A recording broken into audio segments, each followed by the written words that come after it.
Hello and welcome back to the RiftGuides WildRift video. For today we are going to take a look at the best tier list you can get for WildRift. And now let's get right at it with the Baron tier list. First we have Fiora as the best pick, having the most agency during the laning phase, the most power, and generally one of the best champions.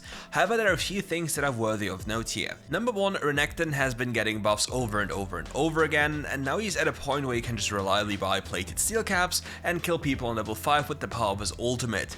They really need to be careful to not overbuff this champion and just making into a massive stat stack. Another champion who has been buffed recently is Yone. He was usually on the lower end of the S tier, but keep in mind the rankings within our tiers here are not ordered, so don't really get confused. However, the buffs to his armor and the shielding make him a lot stronger during the laning phase because he's more durable. And if the Yone is allowed to scale, he will take over games very easily because he's a very high stat check champion. The moment he's slightly ahead and has enough attack speed, you best believe he's going to run you down. Gwen just got a buff, but it is a better jungle buff than it is a laning buff. However, it's still a buff, so she still solidifies her placement in the A tier. A change we have made is putting Teemo from the B tier into the A tier, simply for the fact that he features a lot of damage, and people have big troubles dealing with him. On the Chinese API, you even see that Teemo mid lane in Diamond rank has the highest win rate, which is very funny to me, because this champion has so many glaring weaknesses against all of the meta mid laners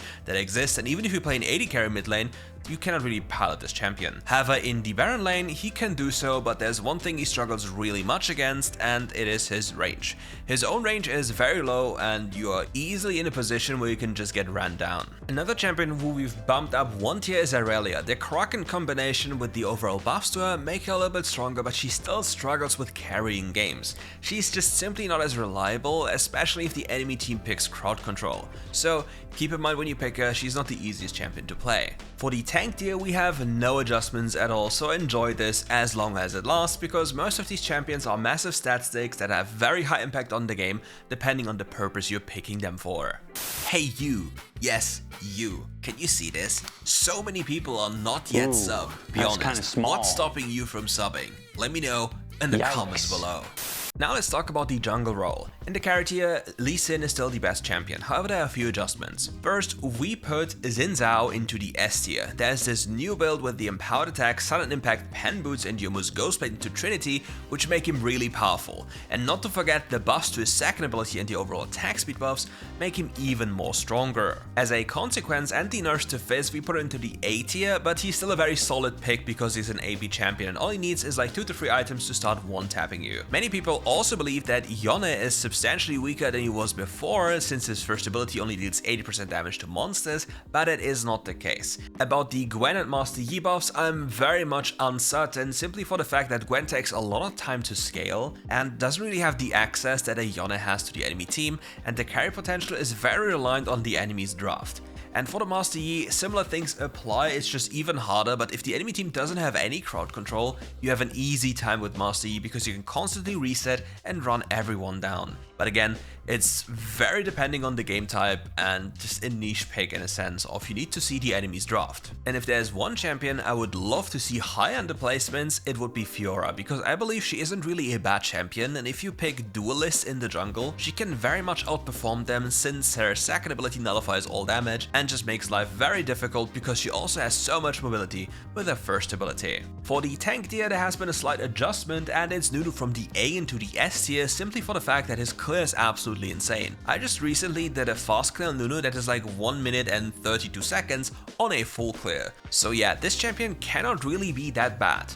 Now let's move over to the mid lane. Here we don't really have any changes, so I'll just give it a brief rundown. Vladimir is the best scaling mid lane mage that just has the highest impact, and Kassadin is the best counterpick into Vladimir. Zoe, Orianna, Lux, Twisted Fate, Annie and Veigar are still very solid picks, but all of these champions require a certain draft or just want certain enemies to be visible to be picked into them. You certainly do not want to pick Veigar or Orianna into a Z, because then life is very dangerous for you. For the A tier, the biggest compliment Swain can ever get is actually putting him there. Because you can always make the argument that Galio could do more, Seraphine could also do more, but Swain is relatively tanky and offers good early to mid game presence, but falls off late game very heavily. For the assassin tier, it's always a question of what you prefer the most. Most of these S tier champions can be a potential pick of the patch, and you just can alternate between all of them. Fizz is very good, features very high damage but is fully committal. Diana is the same, Kassadin has a horrible laning phase, and Akali is just Akali. This champion's damage will never be fair. Now let's briefly talk about the other tier. So many of you question me why are there no more AD carries here. This is only for simplicity's sake, but you can basically add every AD carry into the other tier here. You just have to ask yourself the following questions. How reliable can my pick win lane and scale? AD carries love to scale, they love to get gold, they love to get experience. So which champion, depending on their kit, can do so the easiest? So in this instance, in a 1v1 scenario, Draven is by far the best. Then we have Corki and Jhin. They are crazy picks when it comes to 1v1 and just overall pressure. Lucian in an isolated matchup might be better, yes, but Lucian doesn't even scale remotely as well and is a very close range AD carry with a lot of weaknesses. Jace, well, he's a lane stomper. And Yasuo completely shuts down everyone, so keep in mind if you want to play an AD carry mid lane or just generally, just ban Yasuo. This champion allows you to get away with so much shit it's not even funny. But yeah, if your AD carry features a strong laning phase, then it's a very good pick for the mid lane, and if it scales even harder, then it's even stronger. And now let's move over to the AD carries. Tristana is still the best champion, I hate to break it to you, she just scales the best, has a decent or an okay laning phase, and on level 5 she kills anyone that doesn't have exhaust. Sivir is a niche pick, she is not very good into long range AD carries or bullies, but scales up very well into teamfight scenarios, which caused her to be nerfed. The nerf is not really that impactful and she's still a very solid champion. But if I'm strictly talking about getting elo, you should always pick Tristana every single game. After this you have Tristana, Caitlyn and Ezreal. These champions are very powerful as well. Draven is a good champion, Samira is also a good champion when it comes to duo synergy, but you have to keep that in mind. Varus is usually more of a competitive champion, but if you truly want to be an absolute menace with a Thresh or like any engage support, you can also play Varus. As for the lower tiers, they usually depend on a specific draft, have weak laning phases, or don't really scale that well or have many vulnerabilities. For example, Miss Fortune has a very strong laning phase, Lucian has a very strong laning phase, but both champions don't really scale that well compared to their peers. On the other hand, Zeri has a terrible laning phase, but scales very well. And for the mages, Ziggs continues to be the best champion for 50 billion years and will remain the best champion until the day he's actually nerfed to a degree where it actually matters. And all the mages below are just situational picks. Vex is good into all-in, Seraphine into full engage, Orianna into melees, Veigar into melees, Zoe is good with setup, Karma is a mad champion in a sense compared to all the other champions, but she still provides you with a lot of utility, poke, and overall engage potential. And with that we move over to the last role, and it's the support tier. Here we go with the engage bracket first. Leona is our pick of the patch simply for the reason that her ultimate always hits you even if you're actually avoiding this, because the hitbox isn't even remotely true. Nautilus has just been buffed for whatever reason that is complete unclear to me, but he is still a very powerful pick. Keep in mind, picks in the highest tier are not necessarily much weaker than in the S tier, it's simply our pick of the patch, which we believe is one of the most broken champions you can pick to just gain elo. For the protect tier, Lulu is still the strongest, and I have to briefly talk about Sona. So you see, I've bumped up Sona from the B into the A tier, and it has one reason. Sona now has more active abilities to actually play the game.